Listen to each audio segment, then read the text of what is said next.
ఆవిర్భావ దినోత్సవ వేడుకలను రాష్ట్ర ప్రభుత్వం ప్రతిష్టాత్మకంగా నిర్వహిస్తోంది. ఇందులో భాగంగా CM Revanth Reddy gun park వద్ద అమరవీరుల స్తూపానికి నివాళులర్పించారు. రాష్ట్ర సాధన కోసం ప్రాణాలర్పించిన వారి సేవలను గుర్తు చేశారు. డిప్యూటీ సీఎం బట్టి విక్రమార్క, మంత్రులు కోమిటిరెడ్డి వెంకటరెడ్డి, పొన్నం ప్రభాకర్, పొంగులేటి శ్రీనివాసరెడ్డి, దామోదర రాజనరసింహ, సీతక్క, కాంగ్రెస్ ఎమ్మెల్యేలు అమరవీరుల స్తూపానికి అంజలి ఘటించారు.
ఏపీలో జూన్ 4న ఓట్ల లెక్కింపు జరగనున్న నేపథ్యంలో వైసీపీ కౌంటింగ్ ఏజెంట్లకు రాష్ట్ర ప్రభుత్వ సలహాదారు సజ్జల రామకృష్ణారెడ్డి దిశానిర్దేశం చేశారు. కౌంటింగ్ సమయంలో నిబంధనలకు వ్యతిరేకంగా ఏదైనా జరుగుతుంటే వెంటనే దాన్ని ఎత్తి చూపాలని ఆర్ఓ దృష్టికి తీసుకెళ్లాలని సజ్జల స్పష్టం చేశారు.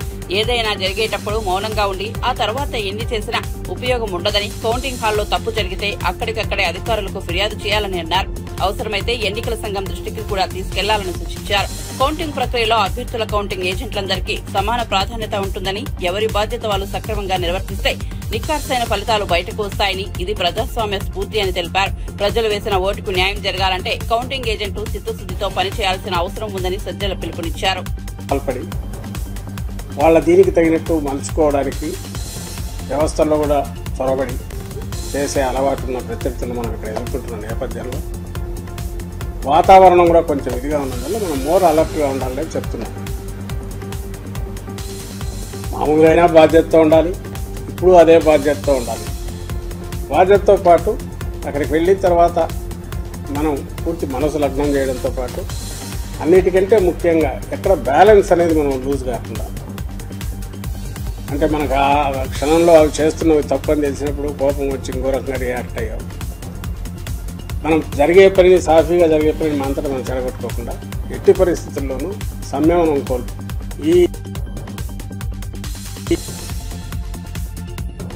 ఉండడం అనేది అవసరమని నేను చెప్పదలుచుకున్నాను.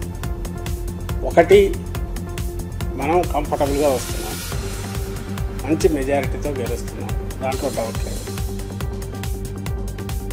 వచ్చిన ప్రతి ఓటు పొల్లు పోకుండా మనకు రికార్డు కావాలి, మనకు రావాలి. దాన్ని వేరే రకంగా ఎవరైనా అటో ఇటో చేసి దాన్ని తగ్గించే ప్రయత్నం చేసినా కౌంటింగ్ ప్రక్రియలో ఎందుకు అనుమానాలు వస్తున్నాయో ఇంతకుముందు చెప్పాను. ఈ మధ్య వరుసగా జరుగుతున్నది. ఎన్నికల కమిషన్ల మీద ఒత్తిడి తీసుకొచ్చి మేనేజ్ చేసి దాన్ని అనుకోవడానికి చూసిన తర్వాత వాళ్ళు ఏదైనా చేస్తారేమో. అలాగే నిన్న వస్తున్న ఈ సర్వే ఎగ్జిట్ పోల్స్ పేరుతో వస్తున్న అటగోరు ఫిగర్స్ చూసిన తర్వాత అసలు అసాధ్యమైన నుంచి నేషనల్ లెవెల్లో టార్గెట్ పెట్టుకొని దానికి తగినట్టు ఫిగర్స్ వేస్తూ వచ్చినట్టున్నారు తప్ప అది రియల్ సర్వేని అయితే రిఫ్లెక్ట్ చేస్తున్నట్టు కనపడట్లా. నేషనల్ లెవెల్లో జరిగిన చూస్తే బీజేపీ 400 ఏదో టార్గెట్ పెట్టుకున్నట్టుంది, దానికోసం అందరితో ఏదో చేయించుకుంటూ పోయినట్టున్నారేమో అనిపిస్తుంది. ఈరోజు అందులో ఇండియా టుడే సర్వే చూస్తే మరీ ఆశ్చర్యంగా నవ్వు వచ్చాడు. చేశారు ఒక స్టేట్లో పోటీ చేసిన దానికంటే ఎక్కువ, వాడు అలయన్స్లో ఉంటే చాలు, పోటీ చేసిన దానికంటే ఎక్కువ కూడా వేశారని అన్నారు. ఎక్కడ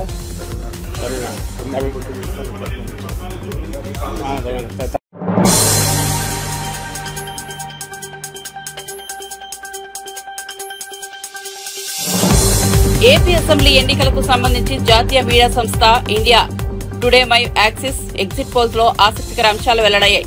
టీడీపీ, జనసేన, బీజేపీ కూటమి 98 నుంచి 120 స్థానాల వరకు గెలుచుకుంటుందని India Today My Axis exit poll పేర్కొంది. టీడీపీకి సొంతంగా 78 నుంచి 96 అసెంబ్లీ స్థానాలు వస్తాయని వెల్లడించింది. ఏపీలో మొత్తం అసెంబ్లీ సీట్లు 175 కాగా ప్రభుత్వం ఏర్పాటు చేయడానికి అవసరమైన మ్యాజిక్ ఫిగర్ 88 స్థానాలు. ఆ లెక్కన మిత్రపక్షాలతో పని లేకుండానే టీడీపీ మ్యాజిక్ ఫిగర్ ను అందుకుంటుందని వివరించింది. ఇక టీడీపీ భాగస్వామ్య పక్షాలన్న జనసేన 16 నుంచి 18 అసెంబ్లీ స్థానాలు, బీజేపీ 4 నుంచి 6 స్థానాల వరకు గెలుచుకునే అవకాశం ఉందని వివరించింది. అదే సమయంలో అధికార వైసీపీ 55 నుంచి 77 స్థానాలు గెలుచుకుంటుందని అంచనా వేసింది. రాష్ట్రంలో దాదాపు అంతరించిపోయిన కాంగ్రెస్ పార్టీ 0 లేదా 2 స్థానాల్లో ఉనికిని చాటుకునే అవకాశం ఉందని ఇండియా టుడే మై యాక్సిస్ వెల్లడించింది. ఇక లోక్సభ ఎన్నికల్లో టీడీపీ 13 నుంచి 15 స్థానాలు, బీజేపీ 4 నుంచి 6 స్థానాలు, వైసీపీ 2 నుంచి 4 స్థానాలు, జనసేన 2 స్థానాలు గెలిచే అవకాశం ఉన్నట్లు వివరించింది.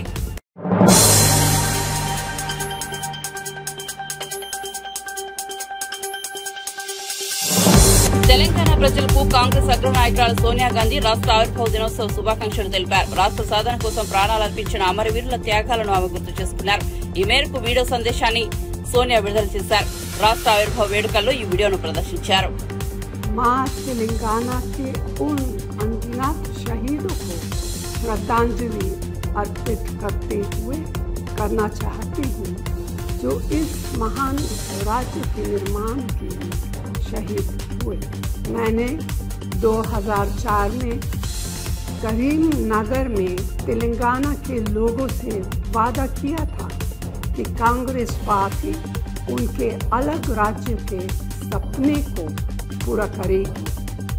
इस बयान के बाद मेरी अपनी पार्टी के अंदर भी असहमति हुई थी। कई लोगों ने हमारी पार्टी भी छोड़ी, मगर आपके धैर्य और संकल्प ने मुझे तेलंगाना के सपने को पूरा करने की शक्ति, साहस और प्रेरणा दी। पिछले 10 वर्षों में तेलंगाना के लोगों ने मुझे बहुत सम्मान और प्यार दिया। आपने हमारी पार्टी को एक समृद्ध और विकसित तेलंगाना के निर्माण की जो जिम्मेदारी सौंपी है, मैं उन सभी सपनों को पूरा करना अपना कर्तव्य समझती हूँ। आज इस शुभ दिन पर मैं आप सभी को विश्वास दिलाती हूँ कि तेलंगाना में रेवंत रेड्डी के नेतृत्व की कांग्रेस सरकार अपनी गारंटी को पूरा करने में कोई कसर नहीं छोड़ेगी। मैं आप सभी को 10वें तेलंगाना स्थापना दिवस के अवसर पर उसकी प्रगति और उज्जवल भविष्य के लिए अपनी शुभकामनाएं देती हूँ। जय हिंद, जय तेलंगाना।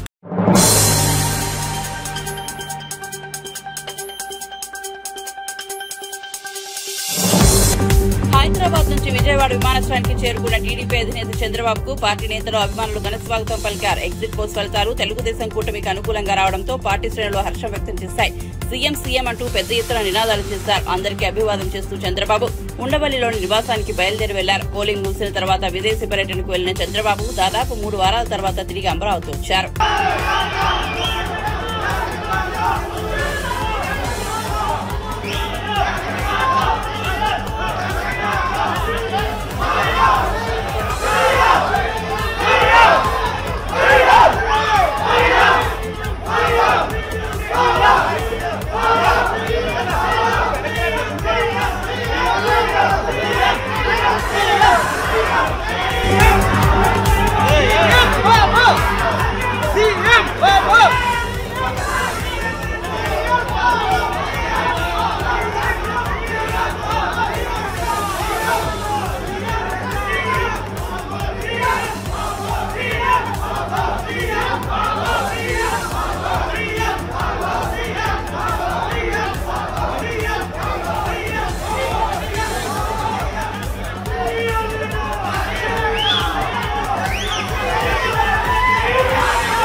ముఖ్యమంత్రిగా అసెంబ్లీలో కనబెడుతున్నాం.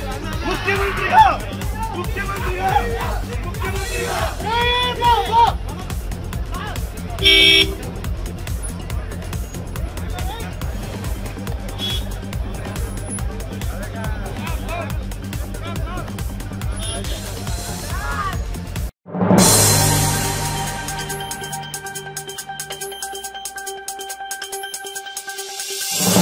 ఎగ్జిట్ పోల్ తో సంబంధం లేకుండా 4వ తేదీన వచ్చే ఎగ్జిట్ పోల్ ఫలితాల రోజు అన్ని విషయాలు మాట్లాడతానని బీఆర్ఎస్ కార్యనిర్వాహక అధ్యక్షుడు కేటీఆర్ అన్నారు. కేసీఆర్ సారథ్యంలో 14 ఏళ్ల పాటు ప్రతి ఒక్కరూ పోరాడితేనే తెలంగాణ వచ్చిందన్నారు. బలిదానాలకు పాల్పడితే గాని కాంగ్రెస్ పార్టీ ప్రత్యేక తెలంగాణ రాష్ట్రం ఇవ్వలేదని వ్యాఖ్యానించారు. తెలంగాణ బిడ్డగా దశాబ్ది ఉత్సవాలు గర్వంగా జరుపుకుంటున్నామని పేర్కొన్నారు. అమరుల స్మృతిలో బీఆర్ఎస్ ఆధ్వర్యంలో ర్యాలీ నిర్వహించామని చెప్పారు. పార్టీ ఆధ్వర్యంలో నిర్వహించే వేడుకల్లో అన్ని వర్గాల వారు పాల్గొనాలని కేటీఆర్ పిలుపునిచ్చారు. కేసీఆర్ గారి సారథ్యంలో 14 సంవత్సరాల పాటు తెలంగాణలోని ప్రతి బిడ్డ, తెలంగాణలోని ప్రతి వర్గం కదిలి ఉద్యోగులు కావచ్చు, ఉపాధ్యాయులు కావచ్చు, విద్యార్థులు కావచ్చు, న్యాయవాదులు కావచ్చు, తెలంగాణలోని సబ్బండ వర్గం, ఆర్టీసీ కార్మికులు, సింగరేణి కార్మికులు ప్రతి ఒక్కరూ కదిలి అల్టిమేట్ గా 14 ఏళ్లు పోరాడితే అట్లా సిద్ధించిన రాష్ట్రం తెలంగాణ. వేలాది మంది పిల్లలు ఆత్మ బలిదానాలు చేసుకుంటే తప్ప మరి దిగిరాని కేంద్ర ప్రభుత్వం మన కళ్ళ ముందే ఉంది. ఇవాళ 10 సంవత్సరాలు తెలంగాణ రాష్ట్రం ఏర్పడ్డ తర్వాత ఘనంగా ఈ రాష్ట్ర అవతరణను ఈ దశాబ్ది పూర్తి చేసుకున్న సందర్భంగా చాలా గర్వంగా ఒక తెలంగాణ బిడ్డగా మేమందరం కూడా జరుపుకుంటా ఉన్నాం. అందులో భాగంగానే ఈరోజు తెలంగాణ కోసం అసూలు బాసిన అమరులైన 1952 నుంచి 2014 వరకు అమరులైన వేలాది మంది స్మృతిలో, వారి యాదిలో ఈరోజు మరి మా పార్టీ తరఫున తెలంగాణ అమరవీరుల స్తూపమైన గన్ పార్క్ నుంచి అమరజ్యోతి దాకా ర్యాలీ నిర్వహించాం. పెద్దలు కేసీఆర్ గారు కూడా వచ్చి శ్రద్ధాంజలి ఘటించి నివాళులు అర్పించి ఈ కార్యక్రమాన్ని ప్రారంభించారు.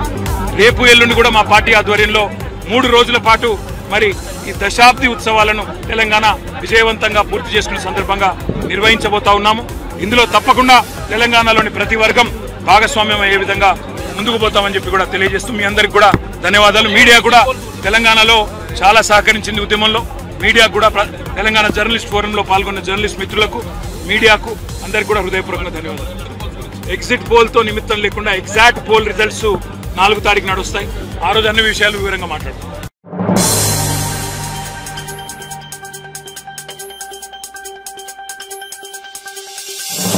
తెలంగాణ అభివృద్ది కోసం సమిష్టిగా సంఘటితంగా కృషి చేద్దామని తెలంగాణ జనసమితి అధ్యక్షుడు ప్రొఫెసర్ కోదండరాం సూచించారు. తెలంగాణ ఆవిర్భావ దినోత్సవం సందర్భంగా హైదరాబాద్ లోని తెలంగాణ జనసమితి రాష్ట్ర పార్టీ కార్యాలయంలో జాతీయ జెండాను ఎగురవేశారు. ఈ సందర్భంగా మాట్లాడిన ఆయన కేసీఆర్ నిరంకుశ పాలన నుంచి బయటపెట్టామని అన్నారు.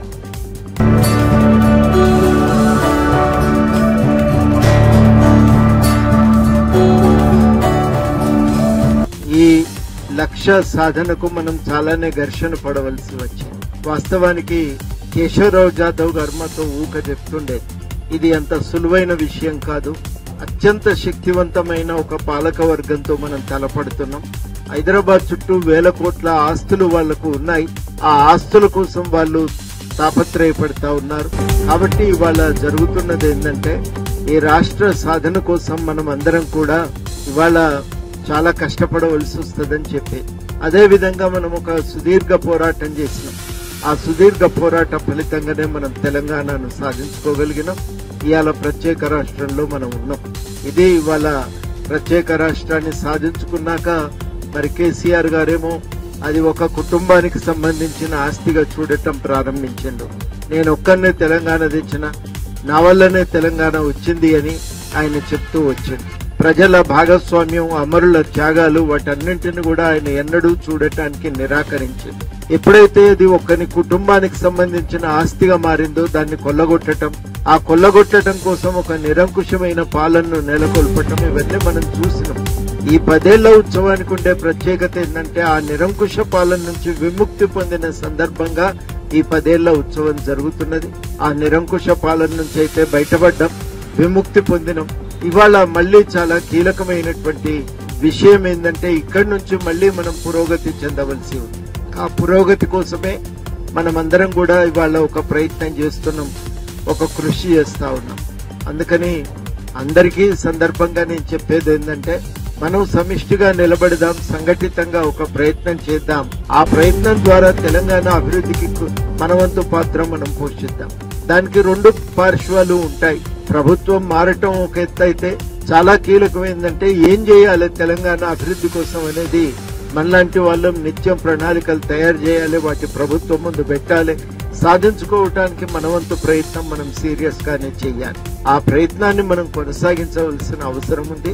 అందుకనే అందరికీ నేను చేసే విజ్ఞప్తి ఏంటంటే, తెలంగాణ అభివృద్ధి అనేది ఇవాళ మనందరి సమిష్టి ప్రయత్నాల వల్లనే అది సాధ్యమవుతుంది.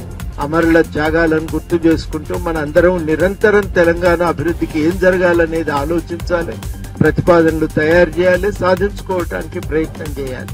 అది మనం చేయగలిగేటువంటి పని.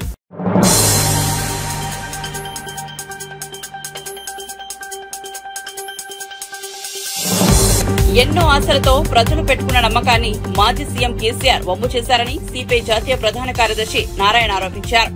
తెలంగాణ రాష్ట్ర దశాబ్ది ఉత్సవాల సందర్భంగా గన్ పార్క్ లోని అమరవీరుల స్తూపం వద్ద ఆయన ఘనంగా నివాళులర్పించారు. కేసీఆర్ అహంభావంతో వ్యవహరించారని విమర్శించారు. సీఎం రేవంత్ రెడ్డి చిన్న చిన్న సమస్యలపై కాకుండా రాష్ట్ర అభివృద్ధికి తోడ్పడే అంశాలపై దృష్టి సారించాలని కోరారు. ఉప ముఖ్యమంత్రికి మాకు నోరు లేదు పాప, ఆయన పెట్టుకున్నారు. ఇది ఒక అహంభావ ధోరణి. తర్వాత రాజకీయాల్లో అవినీతి కాళేశ్వరం సింబల్, కానీ భూ సమస్య మొదలుకొని అనేక రకాలుగా అవినీతి బాగా పెరిగింది. ప్రజలు కానీ అహంభావం అవినీతి ఉంటే తను క్షమించరు. అందుకే అంత కష్టపడి సాధించుకున్నా సరే వేల మంది విద్యార్థులు ఆత్మపరిణామం చేశారు, విద్యార్థులు ఉద్యమించారు, కళాకారులు ఉద్యమించారు, ఆయన నిలబెట్టుకోలేకపోయారు. ఇప్పుడు కాంగ్రెస్ పార్టీ ఆధ్వర్యంలో రేవంత్ రెడ్డి యువకుడు ఉత్సాహవంతుడు రావడం ముఖ్యమంత్రి అయిపోయారు. ఇది అనేక ఆశ పెట్టుకున్నారు నూతన ప్రభుత్వం మీద. గతం తీసుకున్నట్టు చాలా చీకటి అనుభవాలను దృష్టిలో పెట్టుకుని దాన్ని ప్రత్యామ్నాయంగా తీసుకుపోవాల్సిన అవసరం. అంటే యువకుడు ఉత్సాహవంతుడు కొంత నేను ఒక్కడే చేస్తానని చెప్పేసేటువంటి పద్ధతి కాకుండా అందరినీ కలుపుకొని పోయే ప్రమాణంగా. ఎందుకంటే బీజేపీ లాంటి ప్రమాదకర ధోరణి కేంద్రంలో రాష్ట్రం వస్తూ ఉంది. అటువంటిప్పుడు నేను ఒక్కడే ఈ రాష్ట్రాన్ని పరిపాలిస్తానని చెప్పేసి అనేటువంటి అహంభావం లేకుండా అందరినీ కలుపుకొని చేయడం ద్వారా ఈ రాష్ట్ర అభివృద్ధికి ఉపయోగపడుతుంది. చిన్న చిన్న గిల్లి కథలు పెట్టుకోవాలి, ప్రధానమైన అంశాలపై కేంద్రీకరించాలి, రాష్ట్ర అభివృద్ధిపైన కేంద్రీకరించాలి. అందుకని చిన్న చిన్న ఆ సమస్యలపై కేంద్రీకరించడం అనేది కరెక్ట్ కాదు. నా ఉద్దేశంలో యువకుడే రేవంత్ రెడ్డి అందరినీ కలుపుకొని సామరస్యంగా గత ప్రభుత్వాల లోపాలను ఎక్స్పోజ్ చేస్తారు. ప్రతిపత్తి ఏ పని చేస్తే అప్పటికి అడ్డం కొట్టాల్సిన పని లేదు. జగన్మోహన్ రెడ్డి ఆంధ్రప్రదేశ్లో పెట్టిందిగా పాజిటివ్ కూడా ఉంటే ఈ రాష్ట్ర అభివృద్ధి అవుతుంది. రాష్ట్ర అభివృద్ధి కోసం మేము ఎంత పని చేసినా అందరికీ కలిసి కోరుతున్నాం. మా వంతు సహకారం చేస్తారని కోరుతాము. మరోసారి నూతన ముఖ్యమంత్రికి పార్టీ కమిషన్ శుభాకాంక్షలు చేస్తాం. ఊహాగానం ఉచితం ఏం చెప్పలేము. నేను చెప్పేది ఎగ్జిట్ పోల్స్ అవి నిజం అబద్ధం తెలియదు. ఎవరు ఇస్తే మాకేమని చెప్పండి. ఇప్పుడు ఏరైతే పడ్డోడు కొట్టుకోవడానికి మేము కేంద్రంలో బీజేపీ రావడం కోరుకుంటున్నాం. మా కోరిక అది. రాష్ట్రంలో తెలంగాణ ఆంధ్రప్రదేశ్లో జగన్మోహన్ రెడ్డి రావడం కోరుకుంటున్నాం. చేయగలిగే లేదు. బట్ నా బాధ ఏంటంటే దేశం మొత్తం మళ్ళీ బీజేపీ అంటే రావడం మంచిది కాదు. అయితే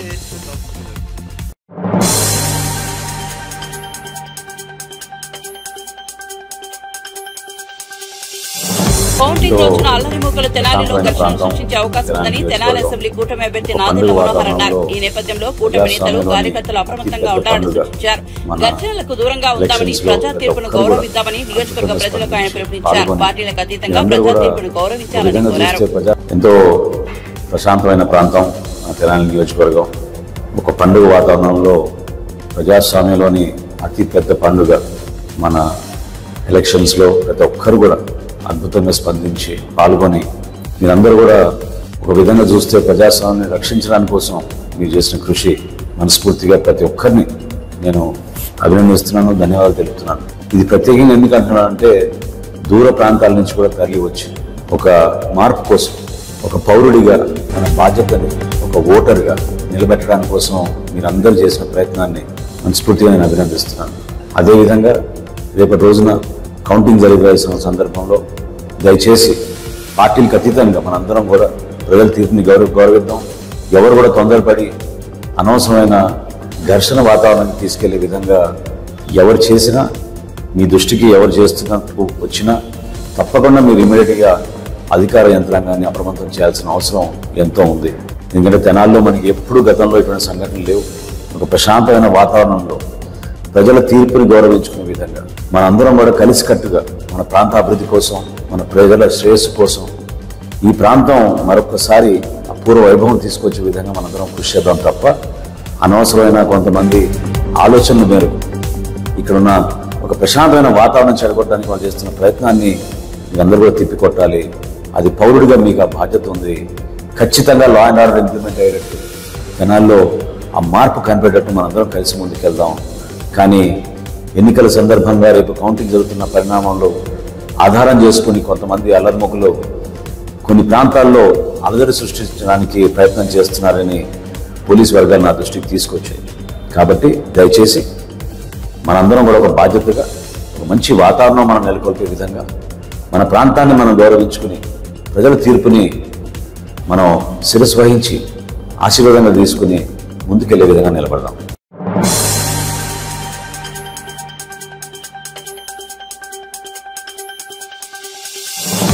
ఎన్నికల సంఘం ఆదేశాల ప్రకారం కౌంటింగ్ ప్రక్రియ ముందు మద్యం దుకాణాల్లో అమ్మకాలపై నిషేధం విధించారు. అందులో భాగంగా ఈ నెల 3 నుంచి వరుసగా 3 రోజుల పాటు మద్యం దుకాణాలు మూతపడనున్నాయి. దీంతో మద్యం ప్రియులు పలు దుకాణాలలో ముందుగానే మద్యం కొనుగోలు చేస్తున్నారు. విశాఖలో మద్యం దుకాణాల వద్ద మందుబాబులు బారులు తీరారు. ఫలితంగా లిక్కర్ షాపుల వద్ద చాలా రద్దీ కనిపించింది.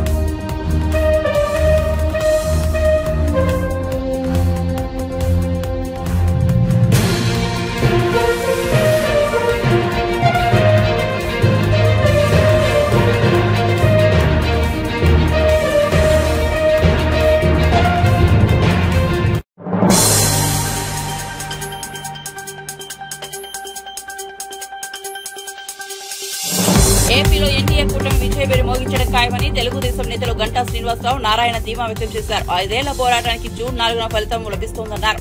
తిరుమల శ్రీ వెంకటేశ్వర స్వామి వారిని వారు దర్శించుకున్నారు. అనంతరం మీడియాతో మాట్లాడారు.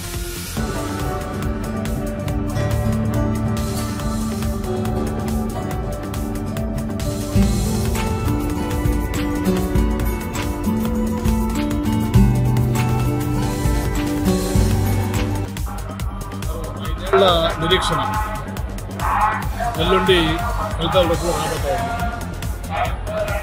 నిన్న మొత్తం కూడా ఎగ్జిట్ పోల్స్ అన్నీ కూడా వచ్చాయి. దేశంలో ఉన్న ప్రముఖ సంస్థల దగ్గర నుంచి స్థానికంగా ఉన్న అనేక సంస్థలన్నీ కూడా ఎగ్జిట్ పోల్స్ రిజల్ట్స్ ప్రకటిస్తే ఏదో కొన్ని కేవలం ఒక 4-5 సంస్థలు తప్ప మిగతా అన్ని సంస్థలు కూడా నేషనల్ లెవెల్ కావచ్చు, స్టేట్ లెవెల్ కావచ్చు, అన్ని సంస్థలు కూడా ఫలితాలు ఆంధ్రప్రదేశ్ సంబంధించి ఏకపక్షంగా కూటమి వైపు ఉంటుంది. కూటమి ఘనవిజయం సాధిస్తూ ఉంది. 53% పైగా ఓట్లతోటి తెలుగుదేశం పార్టీ కూటమి జనసేన భారతీయ జనతా పార్టీ ఆధ్వర్యంలో ప్రభుత్వం స్థాపించబోతుంది అని చెప్పి అన్ని ఫలితాలు కూడా స్పష్టం చేసింది. ఫలితాలే కాదు, రాజకీయాల్లో ప్రత్యక్షంగా 25 సంవత్సరాల నుంచి ఉన్న నాకు కూడా మొన్న పోలింగ్ సరళి చూసిన తర్వాత నాకు అర్థమైంది. ప్రజల్లో ఒక కసి, ఎలాగైనా సరే ఈ ప్రభుత్వానికి చరవగతం పడాలి, ఈ రాష్ట్రంలో నుంచి గవర్నమెంట్ని పంపించాలి, మళ్ళీ చంద్రబాబు నాయుడు గారిని ముఖ్యమంత్రి చేసుకొని రాష్ట్రానికి పూర్వవైపు రావాలి అనే ఒక కసి, తపన, అద్భుతంగా కూడా ఆ ఓటర్స్లో కనిపించింది. రిజర్వ్ ఆశీస్సులతో తప్పకుండా రేపు ఫలితాలు చాలా పాజిటివ్గా అనుకుంటాం. నేను అలాగే నారాయణ గారు అందరం కూడా మంచి భారీ విజయంతో గెలుస్తామని చెప్పి నమ్మకం ఆశ ఉంది. అలాగే ప్రభుత్వం కూడా చంద్రబాబు నాయుడు నాయకత్వంలో రేపు రిజల్ట్స్ తర్వాత స్థాపించడానికి అన్ని కూడా సవాలు ఆశిస్తున్నాయని కూడా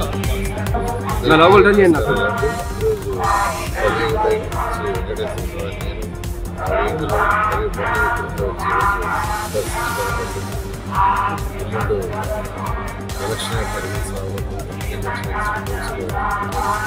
మెజారిటీ తెలుగుదేశం పార్టీకి అనుకూలంగా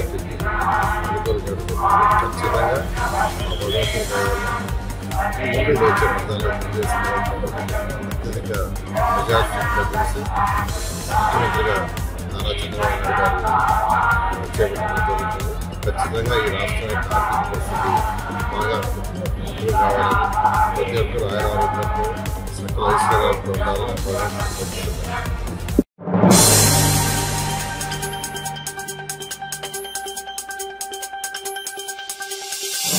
హైదరాబాద్ లోని ట్యాంక్ బండ్ పై తెలంగాణ ఆవిర్భావ వేడుకలను రాష్ట్ర ప్రభుత్వం ఘనంగా నిర్వహించింది. ఈ వేడుకలకు సీఎం రేవంత్ రెడ్డి, గవర్నర్ రాధాకృష్ణన్ సహా మంత్రులు, ఉన్నతాధికారులు భారీగా ప్రజలు పాల్గొన్నారు. ఈ సందర్భంగా పేల్చిన బాణసంచా ప్రదర్శన ప్రత్యేక ఆకర్షణగా నిలిచింది.